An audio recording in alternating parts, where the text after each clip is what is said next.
Madam madam madam madam madam madam hello, என்ன எங்க வந்தீங்க? எங்க வந்தோமா?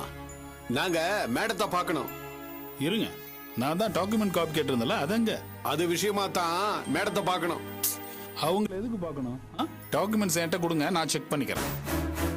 நீ யாரையா இல்ல நடுவுல சம்மந்தம் இல்லாம தலையிடுற? உன் வேலையை பார்த்துட்டு போ. எந்த நம்பிக்கையில ஒரு பணம் கொடுத்தாரு தெரியுமா? சிவதாசன் சொன்ன ஒரே வார்த்தைக்காக தான் கொடுத்தாரு. நீ என்னமோ வந்து டாக்குமெண்ட் கூட அது இதுன்னு கேக்குற? இத பார், சிவதாஸ் சார் சொன்ன ஒரே காரணத்துக்காகத்தான் நான் பணத்தை கொடுத்தேன். நீ என்னமோ டாக்குமெண்ட்ஸ்லாம் கேக்குற? எங்களை பார்த்தா ஏமாத்துற ஆள் மாதிரி தெரியுதா? அப்படி சொல்லிங்க, தேவையில்லாம பேசிட்டு. இத பார், நல்லா தெரிஞ்சுக்க. அபி மேடம் கையெழுத்து போட்டு தான் பணத்தை வாங்கினாங்க. பணத்தை கொடுத்தோம். அவங்கள வந்து ஒரு வார்த்தை அண்ணன் கிட்ட சொல்ல சொன்னா நீ என்னமோ கிளம்பி வந்து மரியாதை இல்லாம அது இதுன்னு பேசி டாக்குமெண்ட்ஸ் எல்லாம் கேக்குற? இது பாரியா, ஏதோ நீ தெரிஞ்சவனா போயிட்டியேன்னு சிவதாசன ரொம்ப பொறுமையா இருக்காரு. அது புரியாம நீ ஆடுறியா? சம்பந்தம் இல்லாத விஷயத்துல தலையிடுறத இத்தோட நிறுத்திக்க. என்ன பேசுறீங்க நீங்க? எனக்கு எப்படி இதுல சம்மந்தம் இல்லாம போகும்? இந்த கம்பெனில நானும் ஒரு பார்ட்னர். அது மட்டும் இல்லாம உங்களை பத்தி நல்லா தெரிஞ்சவனா. நீங்க ஏமாத்துற ஆள் இல்லைன்னா எதுக்காக டாக்குமெண்ட்ஸ் காப்பி தர்றதுக்கு இவ்வளவு யோசிக்கிறீங்க? என்னப்பா சவுண்டா பேசுற? ரூல்ஸ் பேசுறியா நீ? அன்னைக்கு ஆபீஸ காலி பண்ணி நடுத்தருவுக்கு வந்தப்ப இடம் கொடுத்து பணமும் ஏற்பாடு பண்ணி கொடுத்தாரே சிவதாசன். அப்ப இந்த ரூல்ஸ் பேசுறதுக்கு நீ எங்க போயிருந்த? அன்னைக்கு மட்டும் அண்ணன் ஹெல்ப் பண்ணாம இருந்திருந்தா நடுத்தருவுல நாரி போயிருப்பீங்க, தெரியல? அப்ப உதவி செஞ்சதுக்கு ரூல்ஸ் பேசுறியா? என்னங்க பேசுறீங்க நீங்க? உதவி செஞ்சது யாரும் இல்லையா? ஆனா அதுக்காக பேசுவையா பேசுவ. ஆபீஸ் போட இடம் கொடுத்தா நீ ஒரு பொம்பளையோட ஃபேமிலி நடத்திட்டு இருக்க. அது என்ன ரூல்ஸ்?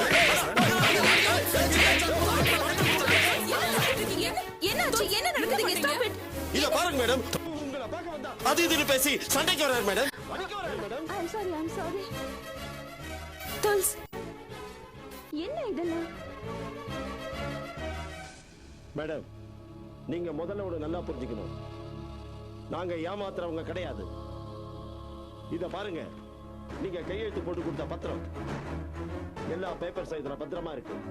இத முதல்ல நீங்க புரிஞ்சுக்கங்க. நான் ஏன் உங்ககிட்ட பணத்தை கொடுக்கணும்? பணத்தை கொடுத்துட்டு திட்டு வாங்கணும், இவர்கிட்ட அடிய வாங்கணும், அது இல்லாம அவமானப்படணும், அசிங்கப்படணும். என்ன தொல்காப்பியன்?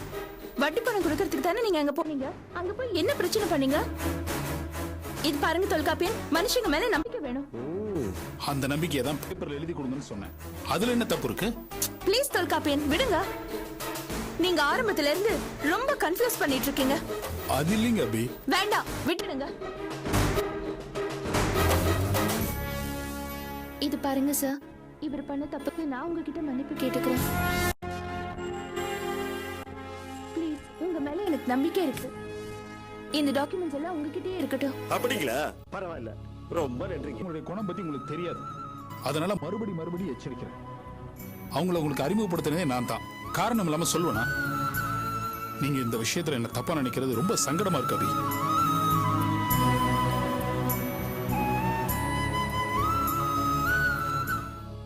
அண்டர்ஸ்டாண்டிங் இல்லாம இது மாதிரி தொடர்ந்து நடந்தா நம்மளோட ஃப்ரெண்ட்ஷிப் கெட்டு போயிடும். அதனால இந்த ஆபீஸை விட்டு போயிடுறேன் அபி. ஏன்னா எனக்கு இப்ப நம்ம நட்பு முக்கியம்னு படுது.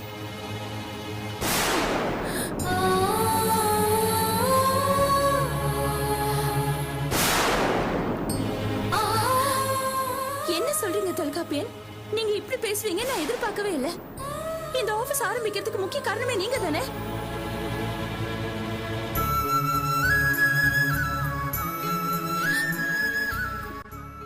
தொல்காப்பியன், எனக்கு வீட்டுல பர்சனலா 1000 பிரச்சனைகள் இருக்கு. ஆனா அதையெல்லாம் தாண்டி நான் ஓரளவுக்கு நிம்மதியா இருக்கேன்னா அதுக்கு காரணம் இந்த ஆபீஸ். நீங்க, உஷா, கிருஷ்ணன் சார் எல்லாரும் தான். என் கூட சின்ன வயசுல இருந்து என்ன புரிஞ்சுக்காம என்னை விட்டு போனாலே என் தங்கச்சி, அதே மாதிரி நீங்களும் என்ன புரிஞ்சுக்காம பேசுறீங்களே. அன்னைக்கு உஷா என்ன புரிஞ்சுக்காம போனப்போ நீங்க தானே பேசி அவளை வர வச்சீங்க. இன்னைக்கு அதே வார்த்தையை நீங்க சாதாரணமா சொல்றீங்க.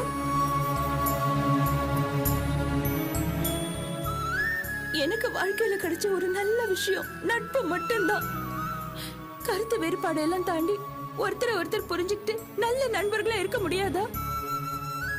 நான் சிவதாஸ்க்கு அனாவசியமா முக்கியத்துவம் கொடுக்கறேன் அப்படின்னு நினைச்சு நீங்க கோச்சிட்டு இருக்கீங்க. அந்த சிவதாஸ் நம்ம கஷ்டத்துல இருக்கும்போது உதவுனாரு, அவ்வளவுதான். மத்தபடி வேற எதுவுமே இல்ல. அவன் ரவுடி அபி. எனக்கு தெரியும் கேர்ள்ஸ், அவன் ஒரு ரவுடி, அவன் ஒரு தாதா தான். ஆனா அதையும் தாண்டி அவன் ஒரு மனுஷன். அந்த நம்பிக்கையோட நான் இருக்கேன்.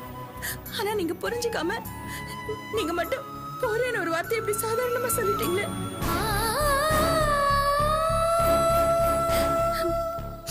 சரி, நீங்க போறதுதான் உங்களுக்கு சந்தோஷம்னா நான் ஒண்ணுமே சொல்லல.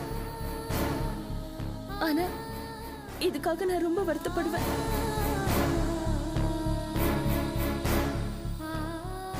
அபி, நீ ஏன் இவ்வளவு எமோஷனல் ஆகுற? இந்த ஆள் ஆபீஸ் விட்டு போயிடுவாரா? காலை உடைச்சிட மாட்டேன். உஷா, என்ன, நான் உடைக்கலனாலும் பயஸ் எல்லாருமே சேர்ந்து உங்க காலை உடைக்க தான் போறாங்க. என்ன தோல்ஸ், இந்த ஆபீஸ்ல நீங்களும் ஒரு பார்ட்னர், ஞாபகம் இருக்கா உங்களுக்கு? சும்மா போயிடுவீங்களா நீங்க? இங்க பாரு அபி, நீ வீணா டென்ஷன் ஆயிட்டு இருக்காத. இந்த ஆள் போனா போட்டும், விட்டுரு. உருப்படாத கேஸ், ஒரு இம்சை விட்டதுன்னு நம்ம எல்லாரும் நிம்மதியா இருக்கலாம். நீ எதையாவது பேசி அவர் மனசை மாத்திராத. நம்ம எல்லாரும் நிம்மதியா இருக்கணும்னு அவரே ஒரு ஏற்பாடு பண்றாரு, நம்ம ஏன் வேண்டான்னு விடணும்? தோல்ஸ், நீங்க மனசு மாறிடாதீங்க, போயிடுங்க. என்ன என்ன முறைக்கிறீங்களா? நீங்க மனசு மாறதுக்கு முன்னாடி இப்பவே சொல்லிடுறேன், உங்க திங்ஸ் எல்லாம் பேக் பண்ணி சூட் கேஸை இங்க கொண்டு வந்து வச்சிடுறேன். உங்களுக்கு ரயில்வே ஸ்டேஷன் போகணுமா இல்ல ஏர்போர்ட் போகணுமா, எங்க போகணுமோ சொல்லுங்க, அங்க போய் டிராப் பண்ணிடுறேன். இப்பவே கால் டாக்ஸி புக் பண்ணிடுவா தோல்ஸ். கொஞ்சம் சும்மா இருக்கியா உஷா? இது பாருங்க, இதோட இந்த பேச்சு விட்டுருங்க.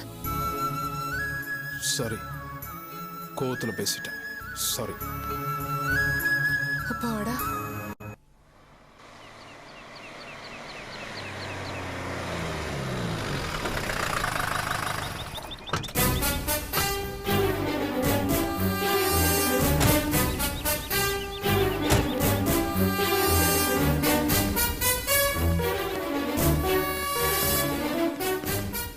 கார்த்திக்ன்றது யாரு? என் பையன் தான். என்ன விஷயம்? அவர் இருக்காரா? முதல்ல அவரை வர சொல்லுங்க. சார், நாங்க கௌரவமான குடும்பம். என்ன விஷயம்? எதுக்கு இப்ப என் பையனை திடுதுப்புன்னு வந்து தேடுறீங்க? சொல்லுங்க. ஓஹோ, கௌரவமான குடும்பமா நீங்க? உங்க பையன் பண்ண காரியத்தை பார்த்தா கௌரவமான குடும்பத்து பையன் பண்ற காரியம் மாதிரி தெரியலையே. சார், என்ன சார் சொல்றீங்க? உங்க பையன் ஒரு பொண்ணுடைய வாழ்க்கையை கெடுக்கிற மாதிரியான காரியத்தை பண்ணிருக்காமா? என்ன சார், என்னென்னமோ சொல்றீங்க? என்ன இது? இடி தூக்கி தலையில போடுற மாதிரி சொல்றாங்க. சார் ப்ளீஸ், அவன் என்ன சார் பண்ணா? தயவு செஞ்சு சொல்லுங்க. வெளிநாட்டுல போய் வேலை செய்ய வேண்டிய ஒரு பொண்ணுடைய சர்டிபிகேட், பாஸ்போர்ட் எல்லாத்தையும் கிழிச்சு போட்டிருக்கான் சார். நல்ல குடும்பத்து பையன் செய்யற வேலையா சார் இது? அட கடவுளே, என்ன சார் சொல்றீங்க? யார் சர்டிபிகேட்டே சார் இவன் கிழிச்சா? இவன் எதுக்கு அப்படி கிழிக்கணும்? நாங்க உண்மைதாம்மா சொல்றோம். ஆனந்த் என்ற ஒரு பொண்ணு கம்ப்ளைண்ட் கொடுத்திருக்கு. அவளுடைய படிப்பு, வேலை, எதிர்காலம் எல்லாத்தையுமே இவன் கெடுத்து குட்டிச்சவர் ஆக்கிட்டான்னு கம்ப்ளைண்ட் கொடுத்திருக்கு. Very good. என் மேல கம்ப்ளைண்ட் கொடுத்துட்டாளா? ஓஹோ, நீங்க தான் கார்த்திகா? நான் தான். உங்களை தான் அரெஸ்ட் பண்ண வந்திருக்கோம். வரீங்களா? போவோம். ஓ, தாராளமா போலாமே. எனக்கு ஒன்றும் பிரச்சனையே இல்லை சார். ஆக மொத்தம் ஆனந்தி இந்த ஊரை விட்டு போல, இங்கேயே தான் இருக்கா. அந்த ஒரு சந்தோஷம் எனக்கு போதும் சார். சார், ஜெயில இருக்கிறது எனக்கு ஒரு பெரிய பிரச்சனையே இல்லை. ஆனந்தி என் கூட இல்லாம நான் ஜெயில இருந்தாலும் ஒண்ணுதான், இந்த வீட்டுல இருந்தாலும் ஒண்ணுதான். புரியல? உங்களால என்ன புரிஞ்சுக்க முடியாது சார். புரிஞ்சுக்கவும் வேண்டாம். எதுக்கு? இந்த ஆனந்தி இருக்கால, அவ மட்டும் என்ன புரிஞ்சுக்கிட்டா போதும். மத்த யார பத்தியும் எனக்கு ஒன்றும் கவலை இல்லை சார்.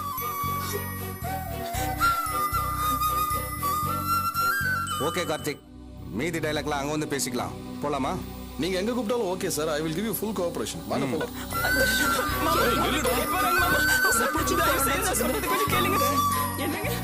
தொடாதா? எத்தனை தடவை சொல்லிருக்கேன் தொடக்கூடாது. கொஞ்சம் கூட அறிவு.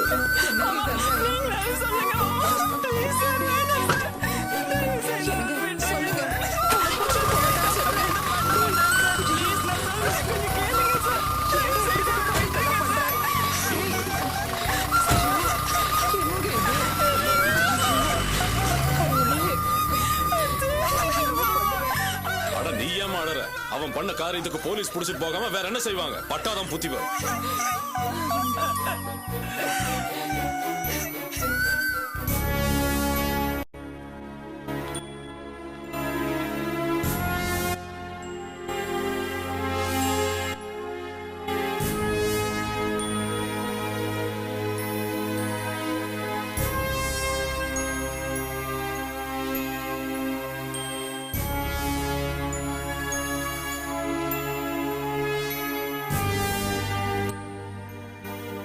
ஆனந்தி, சிங்கப்பூர் இன்னைக்கு கிளம்பணும். அதுக்கான ஏற்பாடு பண்ணோம்ல. என்னாச்சு? இனிமே அதுக்கெல்லாம் அவசியம் இல்லை சித்தி. இனிமே சிங்கப்பூருக்கு மட்டும் இல்ல, வேற எங்கேயுமே நான் வேலைக்கு போக முடியாது. என்ன என்ன சொல்ற ஆனந்தி? என்னாச்சு? நான் எதிர்பார்க்கவே இல்லக்கா. ஆனந்தி ப்ளீஸ், மொட்டையா சொன்னா எப்படி? விவரமா சொல்ல, என்னாச்சு? ஆபீஸ்ல எல்லாம் முடிஞ்சு ஓகே ஆயிடுச்சு. சர்டிபிகேட்ஸ் எல்லாம் ஜெராக்ஸ் எடுத்து கொடுக்கறதுக்காக கீழே வந்த அப்ப திடீர்னு அந்த கார்த்திக் அங்க வந்திருந்தாங்க. நீ என்னை விட்டு எங்கேயும் போக கூடாதுன்னு சொல்லி என் கையில இருந்து சர்டிபிகேட், பாஸ்போர்ட் எல்லாத்தையும் கிழிச்சிட்டாங்க. கிழிச்சு போட்டுட்டானா? என்னக்கா நீ இவ்வளவு பெரிய காரியம் பண்ணிருக்கான்? அவன் அங்கேயே அடிச்சு சாகடிச்சிருக்க வேணா? எங்க இருக்காம? மனோகர் சும்மா இரு. என்ன ஆனந்தி, பைத்தியக்காரத்தனமா இருக்கு. என்ன ஆச்சு அவனுக்கு? ஏன் இப்படி எல்லாம் பண்றான்? என்ன வேணுமா அவனுக்கு? ஏங்கா அனாவசியமா பேசிட்டு அவனால நாய் அடிக்கிற மாதிரி அடிக்கணும்க்கா. சும்மா இருடா. ஆனந்தி, நீ சின்ன விஷயத்துக்கெல்லாம் கோவப்படுவியே, அவனை சும்மாவை விட்ட? இல்ல, நான் அவனை சும்மா விடலக்கா. போலீஸ்ல தெளிவா கம்ப்ளைண்ட் பண்ணிருக்கேன். என்னரும் போலீஸ் அவனை பிடிச்சு உள்ள வச்சிருக்கோம். அவனை போலீஸ் புடிச்சு கொடுத்தா மட்டும் பத்தாது, கையை ரெண்டையும் கட்டி 4 சாத்து சாத்தி கை காலில் முறிஞ்சு மூளையில போடுறான் அவனை.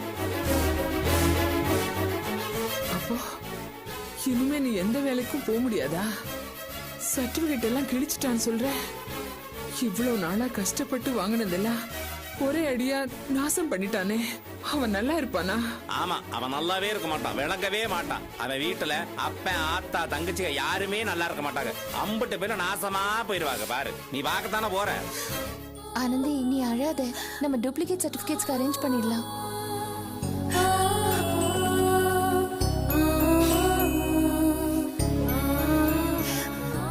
கவலைப்படாத ஆனந்தி, எப்படியும் டூப்ளிகேட் சர்டிபிகேட்ஸ் வாங்கிடலாம்.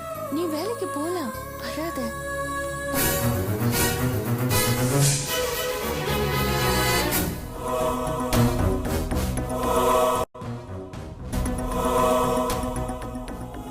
நான் இங்க வருவேன்னு நீங்க எதிர்பார்த்திருக்க மாட்டீங்க. எதுக்கு வந்தீங்க சுஜாதா? எந்த தைரியத்துல இங்க வந்து நிக்கிறீங்க? I'm sorry. நடந்த விஷயத்துக்கு நான் உங்ககிட்ட மன்னிப்பு கேட்டுக்கிறேன். கார்த்திக் பண்ணது ரொம்ப பெரிய தப்பு, அதுல எந்த சந்தேகமும் இல்லை. அவன் ஏதோ புத்தி கிட்ட போய் இப்படி எல்லாம் நடந்துக்கிட்டான். I'm extremely sorry about it. மன்னிப்பு கேக்குறதால எல்லாம் சரியா போயிடுமா சுஜாதா? நீங்க படிச்சவங்க தானே? படிப்போட மதிப்பு, சர்டிபிகேட்ஸோட வேல்யூ, பாஸ்போர்ட்டோட முக்கியத்துவம் தெரியாது உங்களுக்கு? நல்லா தெரியும் அபி. அதனாலதான் உங்க வீடு தேடி உங்களை பார்க்க வந்திருக்கேன். கார்த்திக் உங்களுக்கு ஏற்படுத்தின நஷ்டம் ரொம்ப மோசமானது. அதுக்கு என்ன நஷ்டம் ஈடு கொடுக்கணுமோ அதை நான் கொடுத்துறேன். நடந்தது நடந்து போச்சு. இத ஒரு பெரிய பிரச்சனையாக்க வேண்டாம். நீங்க கேக்குற நஷ்ட ஈட நான் கண்டிப்பா கொடுத்துறேன். தயவு செஞ்சு நீங்க கம்ப்ளைண்ட் வாபஸ் வாங்கிக்கோங்க. என்ன சொல்றீங்க சுஜாதா? நஷ்ட ஈடு தரீங்களா? நான்சென்ஸ். எவ்வளவு பெரிய அயோக்கியத்தனம் பண்ணிருக்கா அந்த ராஸ்கல். அவன ஒரு நாள் வாங்காம இங்க வந்து கொடுத்த கம்ப்ளைண்ட் வாபஸ் வாங்க சொல்றீங்களே, அசிங்கமா இல்ல உங்களுக்கு? அவனுக்கும் ஆனந்திக்கும் என்ன சம்பந்தம்? எதுக்கு வந்து ஆனந்தியை துரத்தி அவன் டார்ச்சர் பண்றான்? இவ இப்போ எதுக்காக வெளிநாடு போலான்னு நினைச்சா தெரியுமா? அந்த ராஸ்கல் பண்ற டார்ச்சர் தாங்க முடியாமதான் மனசு நொந்து போய் வெளிநாடு போலான்னு டிசைட் செஞ்ச பாவம். ஆனா அவளோட பாஸ்போர்ட் எல்லாமே கிழிச்சு போட்ட அந்த ராஸ்கல். இனிமே ஆனந்தி எந்த வேலைக்கும் போக முடியாம பண்ணிட்டா. நான் தெரியாம தான் கேக்குறேன், அவன் என்ன மிருகமா? வெறி பிடிச்சிருக்கா அவனுக்கு? அவனுக்கு வேற வக்காலத்து வாங்கிட்டு நீங்க இங்க வந்திருக்கீங்க. வெக்கமா இல்ல உங்களுக்கு? சாரி அபி, கார்த்திக் நல்ல மனநிலையில இல்ல. கொஞ்சம் பொறுமையா யோசிச்சு பாருங்க. என்ன அவசியங்க? நீங்க வேணா உங்க கூட பிறந்தவருக்காக பொறுமையா போயிடலாம். ஆனா நாங்க எதுக்காக பொறுமையா போனோம்? இத்தனை நாள் அவன் பண்ண டார்ச்சரை பொறுத்துட்டு இருந்ததுதான் நாங்க பண்ண முதல் தப்பு.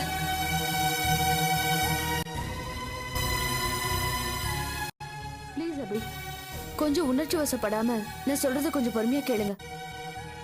கார்த்திக் கிட்டத்தட்ட பைத்தியம் மாதிரி ஆயிட்டான். என்ன சொன்னாலும் கண்டிச்சாலும் அவனுக்கு ஏறல. நாங்க வேற என்ன பண்ண முடியும் சொல்லுங்க? இத பாருங்க, கம்ப்ளைண்ட் எல்லாம் வாபஸ் வாங்க முடியாதுங்க.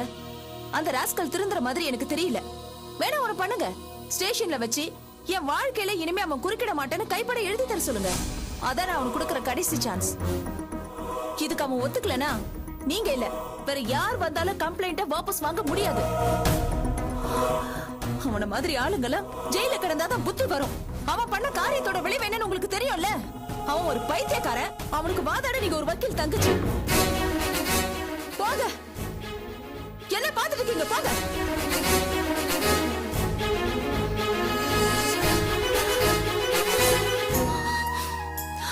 நஷ்டம் கொடுக்க வந்துட்டாங்க பெருசா.